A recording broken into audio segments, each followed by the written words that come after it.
Oke, kali ini kita akan membahas I Am Really Not a Demon God lakinya lagi, melanjutkan part sebelumnya. Setelah sebelumnya kita dipotong sebentar sama komiknya yang ada update di part 19 kemarin ya, beberapa chapter yang ceritanya itu cukup loncat jauh, tapi setelah itu untungnya masuk ke arc-nya si Muen lagi. Nah, jadi di part kali ini kita akan balik lagi melanjutkan part 18 kemarin. Jadi bukan part 19 ya. Anggap aja penyelamatan klan Iris di part 19 kemarin itu nggak terjadi atau belum terjadi. Dan mungkin akan sedikit aku flashback dulu ke part tersebut karena sudah lama belum update. Jadi mungkin kalian ada yang lupa di sini. Dimana sebelumnya toko buku Linji itu didatangi oleh polisi dari Central District yang bernama Sander Leon dan dua bawahannya. Yang di sini untungnya komiknya itu sudah update sampai situ.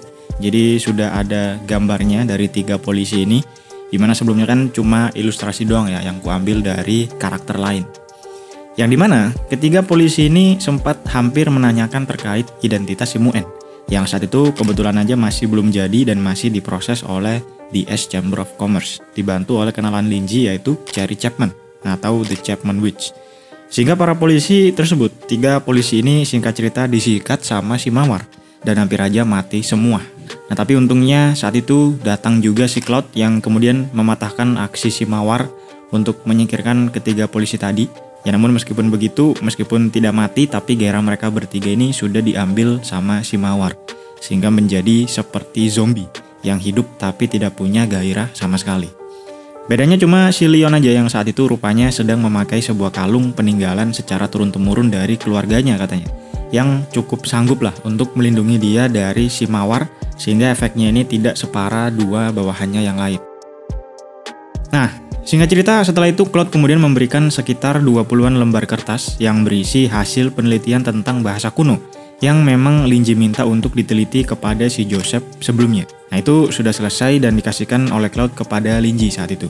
Meskipun menurut si Linji, isi penelitian tersebut cukup kurang dan sepertinya tidak diteliti dengan serius. Tapi Linji tetap bersyukur di situ karena ada cukup banyak bahan-bahan penelitian yang kualitasnya ini bagus untuk diteliti sendiri sama si Linji.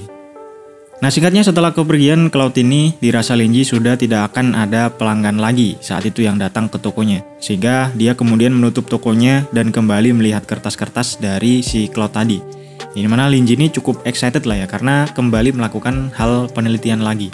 Karena memang sudah lama dia ini semenjak terisekai Kenwojin tidak melakukan hal yang berhubungan dengan pekerjaannya dulu yang dimana adalah meneliti tentang sesuatu. Apalagi sebelumnya Linji kan juga mendapatkan pekerjaan secara resmi dari si Doris atau si Elf untuk mencari kembali kehormatan keluarganya yang hilang. Dimana di sini Linji memahaminya itu sebagai keluarga Doris sudah kehilangan identitas sejatinya. Dan tugas Linji itu untuk merestorasi atau memulihkan misalnya seperti budaya, adat dan sebagainya dari keluarga si Doris ini. Yang bisa dibilang itu pekerjaan yang profesional dan harusnya dibayar sama si Doris. Nah secara singkat itu yang terjadi di part 18 kemarin. Mungkin kurang detail di sini, kalian bisa cek dulu di part 18-nya. Intinya Linji sudah menerima hasil penelitian dari Cloud tentang bahasa kuno yang di-request ke Joseph dulu. Dan sampai sini kita akan lanjut lagi. Tapi sebelum itu seperti biasa kalian bisa like dan subscribe dulu untuk support channel ini. Bisa cek juga link di description untuk traktir kopi di situ. Semoga menghibur waktu luang kalian. Selamat menonton and let's begin the story guys.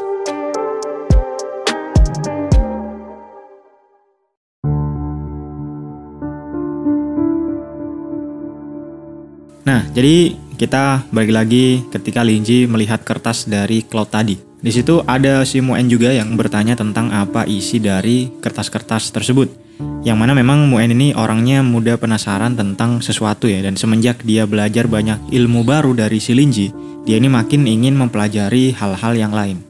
Nah Linji lalu menjawab bahwa kertas-kertas tersebut berisi penelitian tentang bahasa kuno yang hilang di Azir, yang sama dengan bahasa yang terukir di pedangnya si Linji yang ada di kamarnya. Dan posisinya si Muen ini memang sudah tahu pedangnya si Linji. Nah, namun terkait rasa penasaran si Muen ini, Linji di situ juga berkata kalau hal tersebut bukan sesuatu yang bisa dipelajari sama si Muen, karena level Muen ini masih belum sampai situ untuk bisa memahami hasil penelitian ini. Yang mana maksudnya adalah dalam hal kepintarannya ya. Muen kan masih belajar pengetahuan yang basic-basic aja, belum sampai di tahap yang bisa meneliti. Lalu Linji juga bilang kalau Muen melihat berkasnya, mungkin kepala Muen ini akan muter-muter dan akhirnya pingsan seperti 3 orang polisi sebelumnya. Yang mana maksud Linji itu karena bingung. Nah tapi perkataan Linji ini justru membuat Muen merinding karena yang ditangkap oleh Muen, dia ini masih belum cukup kekuatannya untuk bisa menghandle berkas tersebut. Dan dia juga nggak mau menjadi seperti 3 polisi sebelumnya yang dihipnotis sama si Mawar. Sehingga Muen ini langsung buru-buru ke atas untuk mencuci gelas teh tadi sambil Linji sekalian nyuruh dia untuk mengambil pedang dan catatannya yang ada di kamar atas. Nah oke, di sini sebenarnya ada cukup banyak penjelasan tentang dokumen-dokumen yang Linji teliti ini. Tapi singkat aja di mana dokumen itu adalah hasil penelitian dari 2 peneliti bernama Fred Hall dan Trollope Rupert. Yang 2 orang ini sebenarnya cukup penting karena nanti berpuluh-puluh atau beratus chapter ke depan bakal disinggung lagi 2 orang ini karena ada hubungannya sama misteri di komiknya. Nah, tapi intinya ada 3 poin yang Linji simpulkan dari berkas-berkas tersebut. Dimana pertama, naskah kuno di penelitian tersebut ditemukan dari reruntuhan kuno di distrik bawah yang berasal dari era kedua, dimana saat itu adalah eranya kerajaan Alford berdiri. Nah, kerajaan Alford ini mungkin kalian ingat ya, adalah kerajaannya si Elf King Candela yang memang berdiri di era kedua sebelum akhirnya hancur. Nah, jadi naskah kuno yang ada di penelitian Linji itu berasal dari era kedua. Nah, poin yang kedua, semua isi dari berkas penelitian tersebut itu sama persis dengan apa yang Linji alami di mimpinya bersama dengan Elf King Candela. Dan penjelasan dari Silver tentang kerajaan Candela itu semua juga sama dengan penelitian tersebut, di mana ada satu dewa yang sangat kuat yang turun ke dunia, lalu naiknya kerajaan Alford sampai di titik di mana Raja Alford ini menantang dewa tadi dan akhirnya berujung dia mati bersama dengan kerajaannya sendiri. Jadi hasil penelitiannya itu dirasa Linji sangat mirip dengan kisah Elf King Candela di mimpinya. Nah dan poin yang ketiga, berdasarkan keterangan dari Trollope Rupert, sebenarnya ada penelitian lebih lanjut lagi di buku yang berjudul Dark Ages. Namun 2 peneliti tadi yang bernama Rupert dan Hall tadi itu tidak bisa mendapatkan buku tersebut karena sedang ada di tangan organisasi yang bernama Truth Society. Yang dimana di sini Linji masih belum tahu apa itu Truth Society, organisasi macam apa atau ada di mana organisasi ini masih belum tahu. Nah sehingga karena kesamaan kisah antara penelitian bahasa kunonya dengan mimpinya tersebut, Linji menjadi cukup merinding. Apakah mimpinya itu adalah sebuah ramalan atau mungkin hanya sebuah deja vu saja atau sebuah kebetulan yang sangat kebetulan gitu ya. Atau mungkin justru penelitiannya yang salah. Tapi kan di saat yang sama penelitian itu berasal dari organisasi yang besar, yang mana Joseph sendiri pun juga sebagai atasan yang bertanggung jawab langsung atas penelitian tersebut. Jadi sepertinya hanya kemungkinan kecil saja kalau penelitian itu salah atau dipalsukan. Karena ketika pertama kali melihat tulisan kuno di pedangnya si Joseph dulu, Linji juga merasa tulisannya itu cukup mirip dengan apa yang dia teliti ketika pertama kali terisekai ke Nuujin. Jadi ketika Linji ini terisekai, dia itu langsung meneliti dunia tersebut atau tepatnya Nuujin ini, dan saat itu bahan penelitiannya pun juga diberikan oleh DS Chamber of Commerce yang juga merupakan organisasi yang besar. Jadi sepertinya memang tidak mungkin dipalsukan juga, termasuk penelitian yang diberikan oleh si Joseph ini. Nah sehingga Linji ini cukup pusing lah ya karena kesamaannya dengan mimpinya ini. Apakah memang mimpinya yang mengandung sesuatu atau penelitiannya yang salah? Atau mungkin ada fenomena di antara itu semua. Sehingga pada akhirnya Linji pun berpikir sepertinya dia butuh buku yang berjudul Dark Ages tadi yang ada di tangan organisasi Truth Society supaya bisa mengambil kesimpulan lebih tepat lagi berdasarkan apa yang ada di buku tersebut. Nah sampai akhirnya setelah itu datang Muen memberikan pedang yang tadi disuruh Linji untuk ambil dari kamar atas, lalu langsung diangkat dan diamati oleh Linji tulisan kunonya di bilah pedangnya, dan tiba-tiba ada seperti sesuatu yang masuk ke kepala si Linji. Dan saat itulah tiba-tiba dia bisa mengerti tulisan kuno di bilah pedangnya yang bertuliskan At the end of the long night thou become the light. Yang seharusnya tulisan ini tuh dari bahasa kuno ya, tapi anehnya Linji ini bisa baca tiba-tiba aja gitu. Dan bukan hanya itu, kemudian Linji merasakan sosok Candela muncul di bilah pedangnya tersebut dengan sangat jelas dilihat oleh dia. Sebelum setelah itu hilang lagi setelah beberapa saat. Namun Linji sangat yakin kalau dia saat itu tidak sedang halusinasi, bahwa itu memang benar sosok si Candela muncul di bilah pedangnya. Nah lalu Linji juga seperti merasa sangat familiar dengan pedang tersebut, seperti dia sudah memakainya berkali-kali di ribuan peperangan, beserta info-info tentang pedangnya pun juga tiba-tiba Linji bisa tahu dari yang seharusnya pedang tersebut tertancap di sebuah aula besar sebagai simbol sebuah royalty atau sebagai simbol kebangsawanan dan berpasangan juga seharusnya dengan sebuah mahkota. Itu Lin Ji tiba-tiba paham dengan info-info tersebut. Sehingga dia mau gak mau teringat kembali dengan mahkotanya Elf King Candela di mimpinya yang saat itu kan berubah menjadi cahaya putih yang kemudian jadi simbol di lengannya si Lin Ji. Nah tapi menariknya ketika simbol tersebut dicek lagi oleh Lin Ji di lengannya, itu ternyata simbolnya tidak ada. Jadi makin membuat Lin Ji bingung lagi. Kalau misalnya tadi ada kan berarti mimpinya memang nyata gitu ya, tapi ini nggak ada simbolnya. Dan intinya kesimpulan yang diambil oleh Lin Ji saat itu, mungkin saja pedang tersebut memang berasal dari kerajaan Alford. Dan roh Candela itu mungkin memang ada di pedangnya si Joseph, dan pedangnya diturunkan secara turun-temurun dari keluarganya si Joseph. Yang mana mungkin keluarga si Joseph ini punya misi untuk menjaga roh Candela ini supaya tidak mengganggu kehidupan manusia. Tapi lama-kelamaan mungkin keturunan keluarga Joseph ini lupa dengan si Candela ini yang ada di pedangnya sampai akhirnya dipindahkan ke tangan si Lin Ji. Dan ngefeklah itu roh yang ada di pedang masuk ke dalam mimpinya si Lin Ji. Dimana roh Candela ini kemudian memberikan ingatan-ingatan atau pengetahuan kepada Lin Ji di dalam mimpinya. Jadi intinya sampai sini Lin Ji makin percaya kalau di Azir itu memang ada era mitologi yang ada kekuatan magic segala macam. Ada makhluk mitologi segala macam lah ya. Cuman dugaan si Lin Ji ini mungkin hal tersebut itu hilang bersamaan dengan runtuhnya kerajaan Alford. Atau mungkin tetap ada sampai sekarang tapi sembunyi-sembunyi atau underground lah ya, disembunyikan.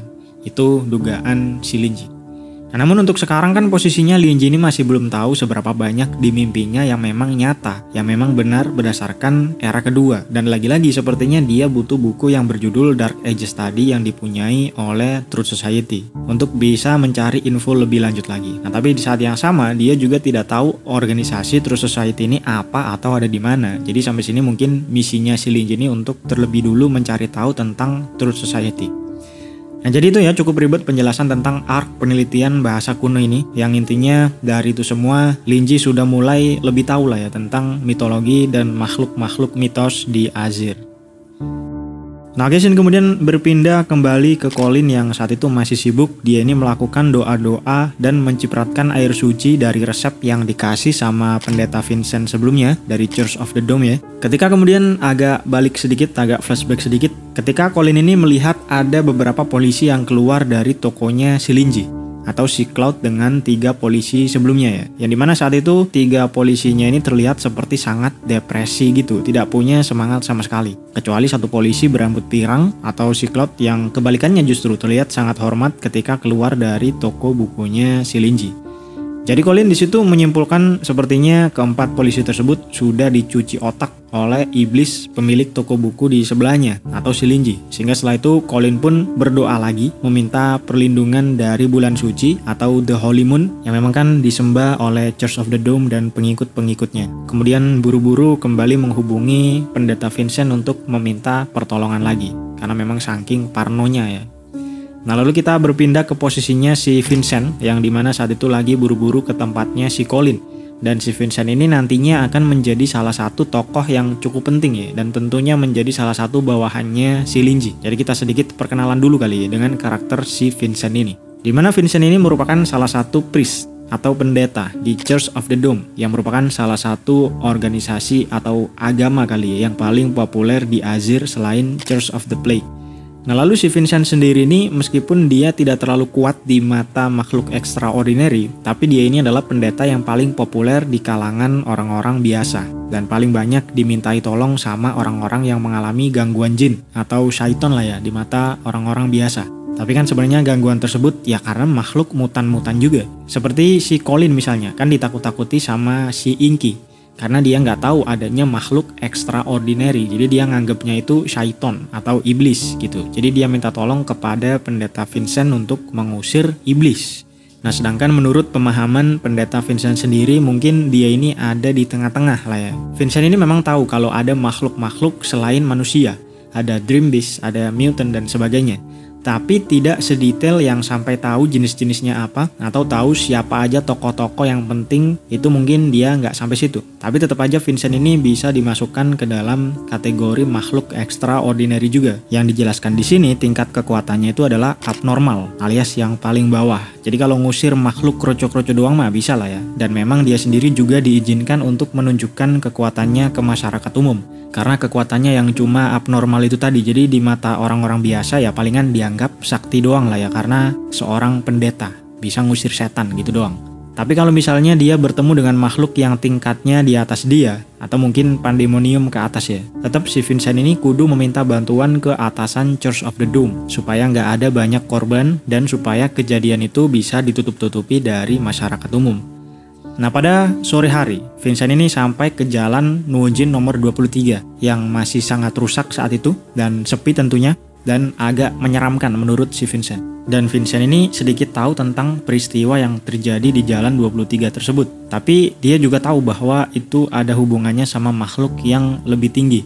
Sedangkan dia yang cuma priest biasa yang ada di tingkat abnormal itu bukan ranah dia untuk mengurusi hal tersebut. Jadi cuman tahu kalau ada peristiwa doang ya, tidak tahu detailnya seperti apa. Nah lalu Vincent pergi ke rumah Colin, disambut oleh Colin yang di situ terlihat matanya sudah sangat merah, wajahnya pucat dan kurang istirahat. Yang sangat lega akhirnya Vincent ini datang.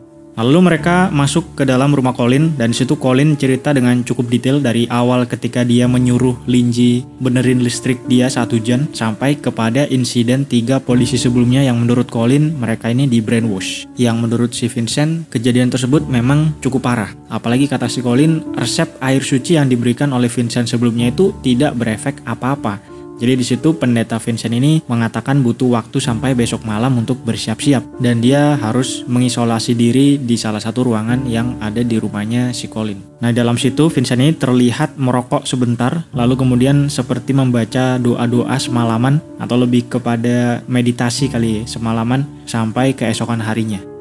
Nah di sini ada sedikit penjelasan dari novelnya, yaitu ketika Vincent ini berdoa atau bermeditasi, dia sebenarnya butuh 3 hal. Yang pertama adalah formasi arai dari air suci yang resepnya ini sama dengan yang dikasih ke Colin sebelumnya. Nah itu disebar di sekitar kakinya yang berfungsi seperti shield yang terbuat dari aether. Lalu yang kedua ada sumber power atau sumber kekuatan untuk shieldnya tersebut yang biasanya ini berasal dari moonstone yang katanya mengandung spiritual dari bulan. Tapi karena saat itu dia nggak bawa moonstone jadi dia kudu ngumpulin aether sendiri. Nah yang ketiga ada emblem Holy Dome yang fungsinya ini katanya sebagai jembatan antara roh dia dengan bulan yang disembah. Dan setiap Holy Emblem ini memang beda-beda setiap priest. Jadi memang kudu ritual dulu ketika pertama kali Vincent ini dibaptis. Jadi setiap emblem itu memang hanya cocok untuk tiap priest masing-masing. Sekaligus untuk simbol statusnya apa di Church of the Dome. Nah tapi anehnya meditasi si Vincent kala itu cukup susah. Katanya dia butuh 3 kali lebih lama dari biasanya. Dan saat itu ada banyak pikiran-pikiran yang mengganggu dan bayangan-bayangan yang muncul di pikiran dia. Lalu hatinya juga nggak menentu, kayak dia ini mau marah, deg-degan dan sebagainya. Intinya cukup aneh lah meditasinya saat itu. Sehingga Vincent ini cukup bingung ada apa dengan dia kala itu. Sampai akhirnya dia merokok dan saat itulah baru mulai tenang lagi. Dan sampai sini di novel si Vincent ini digambarkan cukup kecanduan dengan rokok. Kalau misal ada apa-apa, misal panik atau bingung, dia ini kudu ngerokok dulu baru bisa tenang. Nah lalu setelah Vincent ini ngerokok, dia kembali masuk ke fase santai dan tiba-tiba kebayang masa lalunya ketika pertama kali dibaptis. Dengan ritual-ritual berdoa kepada bulan dibantu sama seorang pendeta tua. Dan di ingatan atau flashback tersebut, dia melihat bayangan bulan di air. Lalu entah kenapa Vincent ini kaget. Lalu setelah itu sadar. Dan kemudian Vincent ini terlihat bingung. Karena harusnya setelah dibaptis, dia ini katanya tidak mungkin bisa melihat bulan lagi. Semua priest dari Church of the Dome katanya setelah dibaptis, itu ingatan mereka tentang bulan, atau lebih tepatnya true moon, atau bulan yang asli, itu dihapus dari jiwa mereka. Bahkan setelah dibaptis, ketika malam, mereka itu kudu pakai penutup mata supaya nggak melihat bulan. Sehingga Vincent mencoba membenarkan diri kalau yang dia lihat tadi itu cuma bayangan di air doang, bukan bulan yang asli. Mungkin karena itu dia bisa lihat. Ya itu cuma pembenaran lah ya, supaya nggak merasa bersalah. Tapi sebenarnya dalam hati juga panik. Nah ini memang cukup membingungkan penjelasan sampai sini. tapi nanti ada hubungannya dengan alur ke depan. Jadi santai dulu ya. Nah tapi tak lama setelah itu terdengar Colin yang gedor-gedor pintu. Dan ketika dibuka, katanya Colin ini sudah lama gedor-gedor tapi nggak ada respon sama sekali. Sedangkan menurut si Vincent, dia nggak dengar apapun. Jadi sepertinya gangguan di situ memang cukup parah, karena bahkan Vincent pun masuk ke dalam halusinasi yang cukup dalam. Nah Vincent lalu mencoba mendeteksi toko buku sebelah dengan menggunakan aether, tapi tidak merasakan ada roh atau spirit yang gentayangan. Ya memang kata Vincent itu biasanya dari manusia yang awalnya bunuh diri, jadi gentayangan. Nah itu nggak ada. Sehingga kesimpulan sementara dari Vincent, mungkin gangguan tersebut berasal dari sebuah dream beast atau makhluk extraordinary. Yang jika berdasarkan keterangan Colin sebelumnya, gangguan pertama itu berdekatan dengan kasus munculnya dream beast Dewa Hujan sebelumnya. Jadi ada kemungkinan ada satu dream beast yang lolos dari TKP dan menetap di toko buku sebelah.